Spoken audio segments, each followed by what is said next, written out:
Good afternoon, viewers. This is Bernd Christian Giels coming to you live, but recorded, from the wondrous location of Hyannis, Massachusetts. Going to remove my face mask now. I am appropriately social distanced from everyone else. There is no one within 6 feet of me right now, so I feel safe enough to take off my mask here in public. So, happy Saturday.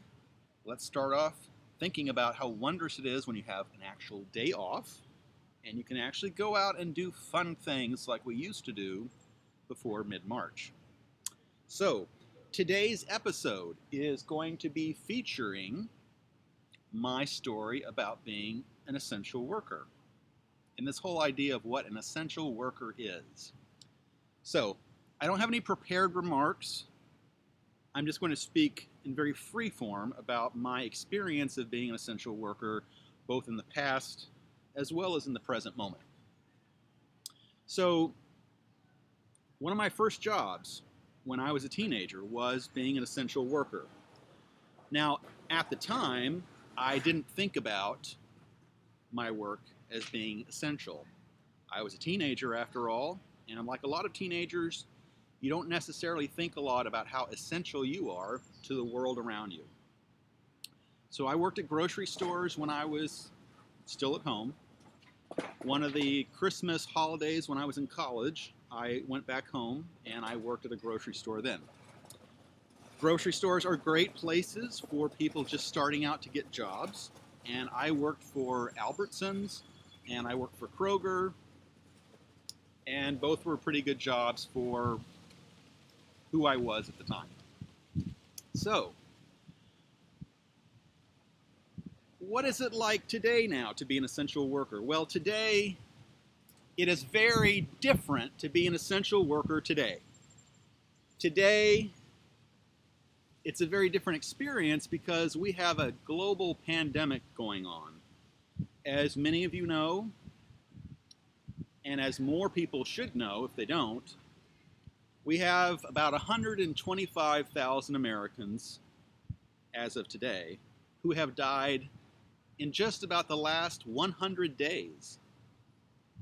That's an astounding number when you think about it. 125,000 people have died in only about 100 days. And they have died from something called the coronavirus. Something that actually has existed before the current pandemic, but a lot of us didn't know what the term coronavirus meant, where they came from, and so on. So today, like all of the rest of us, most of us, but sadly not actually all of us, I wear a mask most everywhere I go. And here in Massachusetts, the governor, as I said yesterday, has done a really good job in managing the pandemic. And we are slowly reopening here in Massachusetts, while sadly, many other states are having to halt their reopenings because of the coronavirus. And you'll have to forgive me if I am not speaking loud enough. I am still learning how to deal with the sound effects of the background, the trees, the wind, and how effective my microphone is here on my computer. So, please bear with me while I continue to learn how to do that, and I am going to get a little closer so you can hear me better. So, as I was saying, I'm an essential worker now. I wear my mask every day, and I feel personally obligated, even if I wasn't being told to wear my mask every day. And the reason is because I'm an essential worker. And what essential worker actually effectively means is that you are a person who is putting yourself at heightened risk by working a job in which you come into contact with a large number of people every day that you work. So in the present moment, I am again working in a grocery store and therefore coming into contact with a number of people. Does this cause me anxiety? Yes. Do I worry about getting infected without even doing anything that should really put me at great risk? Yes. Do I worry about what's going to happen in the next few months? Yes, I do. And I share this because I want it to be clear that I feel for everyone that is sick with this virus now, people who have lost family members, fathers, mothers, siblings, their own children, people who have lost their loved ones due to this pandemic, and all of the suffering and hardship and altered lives that we are now witnessing in this country because of this pandemic. So being an essential worker is a scary thing for me. I am doing it right now partly because, like a lot of Americans, I need to have a job. Until not long ago, I was one of the now, 40 million Americans who had no job. And just think about that for a moment. 40 plus million Americans have filed for unemployment benefits in about the last 13 to 14 weeks. The United States of America has about 330 million people. And obviously not all of those people work, because if we're counting the whole population, we're counting children who are not of working age yet, we're counting the elderly, and synonymous to the elderly, we're counting retired people. If you take just the number of people who are of working age and who are not disabled and are able to work, you get a much smaller number than 330 million people. So then consider 40 plus million Americans out of work. It's devastating. It's absolutely devastating to see our country in the situation that we're at, where that many people have lost their job and are suffering the circumstances of losing their job. One of the most important things that happens for many people when they have a job is it gives them a sense of purpose. It gives them a sense of having a purpose in their lives, something to wake up for every day, something hopefully to look forward to every day, though a lot of people don't, because there are a lot of things out there that need getting done that are not fun. And on that note, I'll share a story with you about my professional history so you can understand that I have genuine empathy for what is going on now, not just for the unemployed, but also for those who are still employed and put their lives at risk every day. So a number of years ago, I was living in the state of Arkansas, and I was living actually with one of my family members. And I was living in Arkansas for the purpose of researching my ancestral heritage. I was living very close to where my father grew up. My father grew up in the small town of Subiaco, Arkansas, and Subiaco is known for the Benedictine monastery that has been there for many, many, many years. So, I was living in Arkansas a number of years ago, doing this research, and I needed to have an income. So, I looked around at what was possible to do in the community, and one of the main employers where I was living was Tyson. So, I applied and I got a job working at Tyson for full-time hours, and my shift was 3 p.m. to 2:30 in the morning. So not exactly a shift that a lot of people want to sign up for, because you basically can't have any social life in the evenings because you're basically usually at work. So I took this job. I was there for about 3 months while I was conducting research on my family history. And the work was challenging. It was physically challenging. I would lift and move tubs of chicken in a cold warehouse, obviously cold because you want to ensure the food doesn't spoil. And I worked this shift from 3 p.m. to 2:30 in the morning, I think 3 or 4 days a week generally. It was difficult work, like I said. It was cold, it was physically demanding, and we had some breaks, obviously, but it made for an interesting life because what would happen is I would get off at 2 in the morning, 2:30, and I would go back to where I was staying with my family member. And I would be so hungry from having worked in a physical job for 10 hours that I would have a meal at 3:30 in the morning. And then, because I didn't want to, go to sleep on a full stomach, you shouldn't do that generally because that's not good for your digestion in your body to fill up and then go to sleep. I would stay up until 4:30 in the morning, 5 in the morning, and then I would go to sleep. And I would wake up at, 11 a.m., 12 noon, and then have a few hours before I went to work again.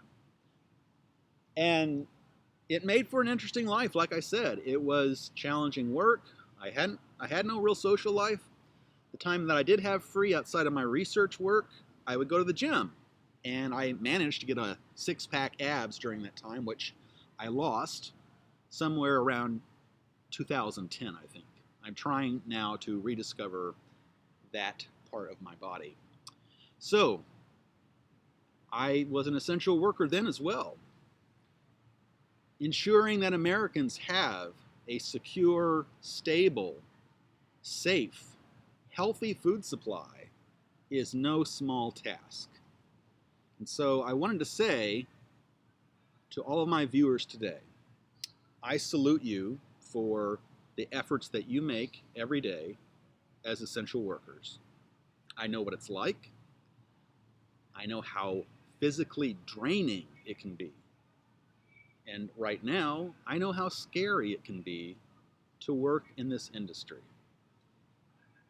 And for any of you watching who have been closely following the pandemic, you have likely heard that one of the places where we've had clusters of infections is at meatpacking plants. And so people who work in that industry are faced with a challenging choice. Continue to work in an industry that is demanding, or perhaps try to find another job during a time when the unemployment rate is now about 13% from what I've heard, which is a rate that rivals the era of the Great Depression 90 years ago. A lot of us have no sense of what the Depression was like because we didn't live through it, and the people that did, like our grandparents or great-grandparents, have long since died. My last grandparent who died in 1994, 26 years ago. All of my grandparents were alive during the Great Depression, but they were very, very young at the time. And at that time, I never sat down with them when they were still alive and asked them to tell me stories about what their experience of the Great Depression was like. Do I regret that I never did that? Looking back, yes, I do. I really wish that at the time I had taken the time to get to know the stories of my ancestors, of my grandparents' lives, so I could have had a better sense of who they were and who I am as a result of the lives that they lived those many years ago. So I'm going to close this video shortly and just again say thank you to all of our essential workers. I know what it's like to be one because I am one right now. So one thing I want to challenge all of you to do who are viewing this episode today is to think about all of the people in your own life, personally, who are essential workers, and do something today or tomorrow to thank them for everything they are doing to keep your local community running, functional, and safe. They're first responders, they're doctors, I would say certainly lawyers too. Lawyers serve an essential purpose. They help us when there are issues with legal matters, obviously. So there are many, many, many types of people that I believe we can consider essential.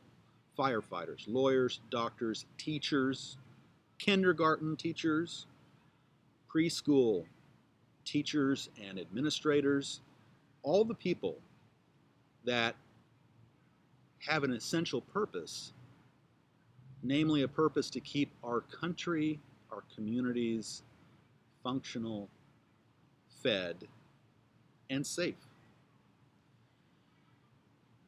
So in closing today, I want to acknowledge the t-shirt, which I'm sure some of you have laughed about when you started watching this episode. I am a very sarcastic person at times. It is part of my humor. It is part of how I get through the day some days, is to be sarcastic when life seems like it's raining a ton of lemons and you're being invited to make lots and lots of lemonade. So, thank you for watching this video. My next episode, which I plan to air on Monday, June 29th, is going to feature a topic that is current in our politics, in our country. It's an important topic that I think should be addressed. And that is the topic of one of our essential worker categories. And that category is firefighters. Yesterday, I heard an NPR story about the challenge of fighting fires during the COVID-19 pandemic era. As you probably can suspect, it's very challenging to be a firefighter even when the world beyond the fire is going fairly well. It's another thing entirely when you are fighting a fire and you have to deal with a contagious virus that impacts many people's respiratory systems, their lungs. So how do you fight a fire when you already are under a lot of stress with the heat, the smoke, the physical demands of fighting a fire? How do you protect yourself while you're fighting a fire? So I salute the firefighters of our community, of our country, of the entire world, and I'll be speaking about this particular current issue in my next episode. So I want to thank everyone for watching today. I encourage you to tell your friends about my channel. I am going to continue to produce content as much as I can. I do not know what that will ultimately look like. It's like having a baby. You don't know what your baby's going to look like in 6 months, a year, 5 years, 10 years down the road. You have no idea. You have thoughts. You can predict it, but who ultimately knows? So this is a journey for me. I invite you to stay on the journey with me, and I will be back on Monday. Cheers, everyone.